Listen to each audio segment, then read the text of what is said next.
Bienvenue dans la base trading avec un prix du Bitcoin de 68 083. On va voir le plan aujourd'hui et comment les boules et les bears vont opérer. On a un crypto fear and greed à 8, ce qui est toujours en dessous de 10. Hier on était à 5, c'était vraiment l'extrême peur. Au niveau de la altcoin season, on était remonté à 23, donc les gens avaient switch un peu dans Bitcoin pour se préserver de la baisse des altcoins. On voit qu'au niveau des ETF, on était le combien? On était le 2. Donc au niveau du 2 février, on avait eu 309 400 000 qui sont rentrés. Et au niveau de Others, on a perdu un peu de force, on était à 31,5. Donc on voit que ça a quand même switch au niveau du Bitcoin. Voilà, et on va passer tout de suite à la carte. Donc on avait vu dans la précédente vidéo qu'on pouvait opérer sur un rebond. On avait mis les stops des longueurs qui étaient au niveau du FVG, à 69 865. Donc on avait dit comme quoi si on clôturait au-dessus de ce FVG avec une belle bougie verte et un pullback dessus avec un ruban qui recroiserait boule, on pourrait passer sur des longues afin d'aller chercher les targets de 78 420. On a comblé ce fair value gap, donc les scalpers ont quand même joué du long au niveau de ce FVG comblé. Donc là ils ont pu long au niveau du H15, mais malheureusement en H4 le FVG a été ravalé. Donc là on a toujours un setup baissier qui se forme devant nos yeux.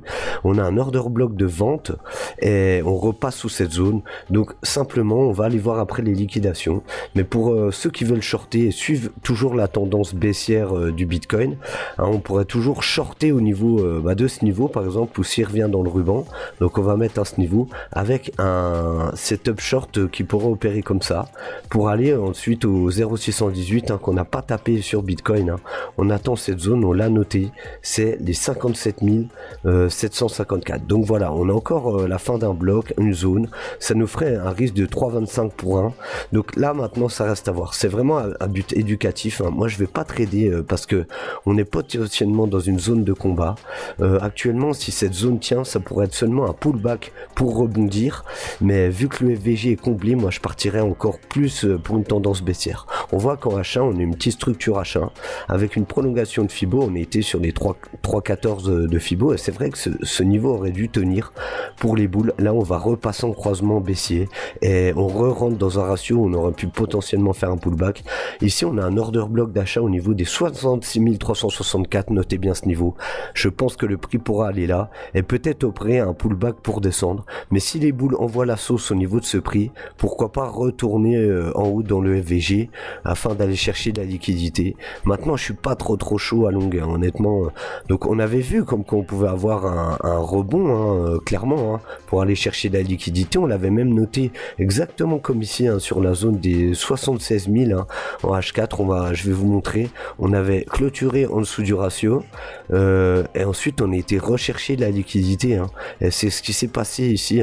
On a clôturé en dessous du ratio et on vient rechercher de la liquidité, et en daily ça ferait ni plus ni moins qu'une bougie verte de chasse liquide, bougie verte chasse liquide. Maintenant ça reste à voir, si cette zone rouge tient, ça pourrait être un pullback pour monter. Si c'est ravalé en dessous, on aura une continuation baissière jusqu'aux 57 754. Voilà, au niveau des Kenashi, on avait vu que le stock RSI, donc on avait le droit à notre bon, mais le stock RSI est déjà plein. L'indice de volatilité est toujours haut et on a notre première bougie rouge sous la MA. Si on a une deuxième bougie rouge sous le H4 sous la MA avec un stock RSI qui descend, on aura un setup bearish. Au niveau des bougies de volume, donc on a vu, on va se mettre en daily. Non, on va se mettre en H4. Voilà, on va se mettre en H4, c'est pas mal. Donc on a vu sur les bougies de volume qu'ici on avait quand même 3 grosses bougies rouges bien remplies niveau volume. Et là pendant la hausse, on voit que les bougies quand même sont moins grosses que les vendeurs. Si on aurait eu des belles bougies bien épaisses comme ça en vert, ça aurait été pas mal, comme ça le gap aurait été comblé. Le gap on le voit bien, il est ici. Là on avait mis les dollars clairement. Il n'a pas été comblé malheureusement. Hop, on va faire comme ça. Il a été comblé mais il a été ravalé. Et ça c'est vraiment pas ouf. Maintenant on va voir si vraiment c'est un pullback. Mais le fait d'avoir un pullback là sur la MA9, je dirais plus une tendance baissière. Maintenant on voit que la bougie de baisse c'est très faible. Plus les bougies sont petites, plus le volume est faible. Et là, on voit actuellement qu'on opère sur un doji, donc on pourra avoir un combat qui opère en ce moment entre les boules et les bears. On va voir au niveau des longues short ratio, donc ça y est, on recommence à dégommer des longues. Donc ça veut dire que les gens reviennent sur le levier. Donc là, on était quand même sur à stopper des shorts qui longuaient à fort levier, mais là, ça y est, on retape des longueurs. Et ça, c'est pas terrible. Au niveau du spot, on avait dit que ça rentrait sur ce bottom, sur cette zone potentielle de bottom, ce qui était très bien. Maintenant, ça dégonfle parce que les gens, ils commencent à lâcher en spot. Donc peut-être qu'ils ont pris un simple rebond et qu'ils commencent à TP. En tout cas, au futur, ça commence à rentrer gentiment, mais ça va, c'est encore très gentil. Au niveau du funding, on voit que ça redevient quand même un peu baissier, c'est pas mal. Ça short quand même, le sentiment est baissier. Donc ça, c'est plutôt pas mal pour tenter un bottom. Maintenant, comme je vous avais dit, je préférais comme un WH4. Donc là, on peut être dans la deuxième patte du W, monter, faire un breaker au niveau des 71 636 et on inverserait le ruban. Et là, quand même, je serais quand même plus serein pour longue. Maintenant, je vais laisser faire le combat. Au niveau du long short ratio, on avait dit qu'on voulait une zone en dessous des 1,80 pour vraiment faire dégonfler les futurs. C'est ce qu'on a actuellement. Donc ici, tout là, on voyait que ça longuait. Et là, on est à 1,62. Donc vraiment, ça commence vraiment à être cool. On va regarder en 6 heures.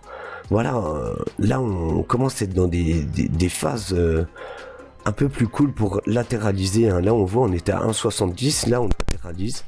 Là, on est à 1,70 pareil en H4. Donc, ça serait pas mal pour latéraliser. On descend. Ici, au 1,59, c'est vraiment cool.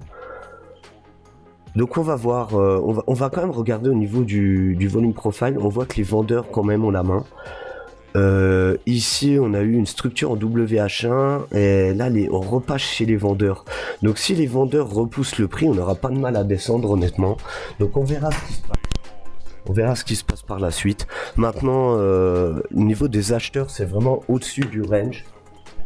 C'est vraiment au-dessus du range que les acheteurs se trouvent. Donc tant qu'on ne retourne pas au-dessus du prix, les acheteurs ont la tête sous l'eau. On voit que les vendeurs ont la main au niveau des 78 400.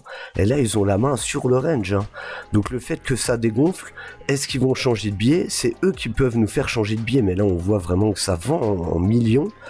Je sais pas, je suis d'avis à pas trader, à laisser faire le prix, quitte à ce que ça monte sévère, mais en tout cas un pullback au niveau des 786 et de l'order block est possible. Là c'est possible et on va voir si les boules envoient la sauce à ce niveau. Donc au niveau des longues, on a montré setup short, on pourrait opérer un long ici avec une invalidation sous le creux là et aller retargeter simplement le haut du range, donc les 3,45, les 72 980.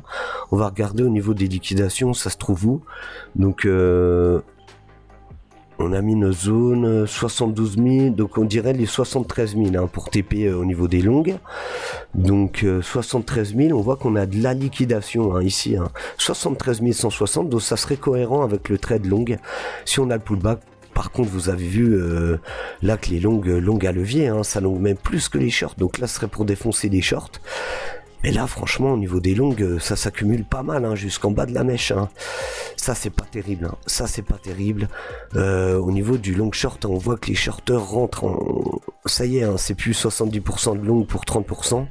Là, on arrive à 62-37. Donc là, il y a une zone de combat. Honnêtement, moi, je serais pour ne pas trader ce week-end, voir ce que le prix fait.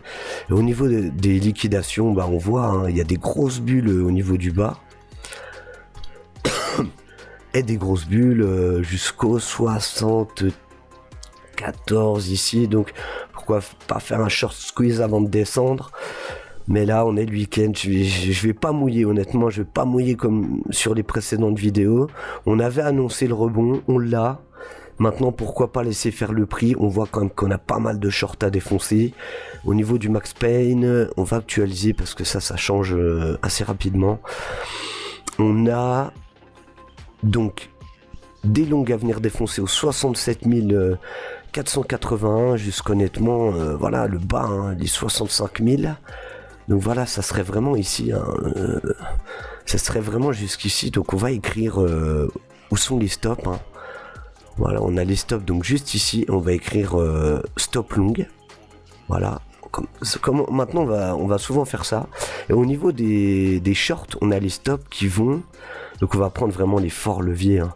Ouais, jusqu'au 72, hein. On pourrait vraiment aller jusqu'au 72, 180. Il y aurait de l'intérêt à aller là au 72, 180. Donc ça serait quand même ici, bah du coup en haut, hein. Ils mettent leur stop en haut de ce range, hein, les malins. Donc c'est pas mal. On va mettre les stops des shorters, donc ici. Stop short. Donc voilà, on a notre zone de combat, clairement. On a ici un ratio où on pourrait se rendre, hein, clairement. Peut-être opérer un long pour aller là-haut. Et là, les shorters, ils ont leur confirmation sur un pullback et pour descendre, parce que la tendance est toujours baissière, hein, je vous le rappelle, hein. En H4, le ruban est baissier. On a un order block de vente. Donc les vendeurs ont la main, on l'a vu sur volume profile. En daily, le ruban est baissier. Donc si on a un rebond, ça serait ni plus ni moins qu'aller chercher le ruban, mais toujours baissier. On est en zone de combat, chasse liquide. Enfin voilà, là moi je suis pas pour trader, honnêtement. Je suis pas mouillé aujourd'hui. Donc voilà, écoutez, je vais séparer les vidéos maintenant. Ça va être Bitcoin, Altcoin. Donc aujourd'hui on verra que Bitcoin, hein. Et il y aura d'autres étiquettes pour les nouvelles vidéos, qui aura SP500, Gold, Nasdaq, avec les actions. Comme ça sera vraiment séparé et vous pourrez vraiment différencier les vidéos et regarder ce qui vous plaît. Voilà, n'hésitez pas à liker la vidéo, partager et abonnez-vous les gars. Il faut faire monter cette chaîne. Je démarre, j'ai une chaîne TikTok, La Base Trading. Allez me suivre. Prenez soin de vous. Bang bang.